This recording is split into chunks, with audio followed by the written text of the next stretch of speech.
আঙ্গুল শিখাইতে আইছে বুঝছেন, মানে এটা এআই দিয়ে তৈরি করা, এটা রিয়েলিস্টিক ভিডিও না, ঠিক আছে। আমাদের শিখাইতে আইছে।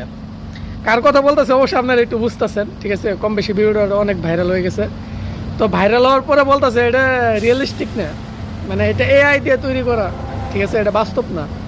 এখন আমার কথা হচ্ছে, মেয়েরা যদি এতই ভালো হতো, তার বয়ফ্রেন্ড যদি এতই ভালো হতো, তাহলে কি ভিডিও লিঙ্ক কি প্রচার করতো নাকি, বা সোশ্যাল প্ল্যাটফর্মে ছাড়তো নাকি বলেন? তো এইসব ব্যবসাদের জন্য, ঠিক আছে, বলেন ব্যবসা নগরী খোলা উচিত, ঠিক আছে। কিন্তু এইসব ব্যবসাদের ফেসবুকে ঠাঁই দেওয়া ঠিক না। ফেসবুকে সামাজিকতা বজায় রাখার প্রয়োজন, কারণ এখানে কম বেশি ছোটো বড় বাচ্চারাও ফেসবুক চালায়, বড়রাও ফেসবুক চালায়। তো কয়দিন পর পর এইসব লিঙ্ক বের হলে ধরলেন আশেপাশে আরও অনেক ভালো মেয়ে আছে, তার থেকেও ভালো মেয়ে আছে, তো তারা এতে একটু কষ্ট পায়, ঠিক আছে। কারণ সব তো তাদের মতো খারাপ না, ঠিক আছে না, এখানে ভালো মেয়েরাও আসা যাওয়া করে।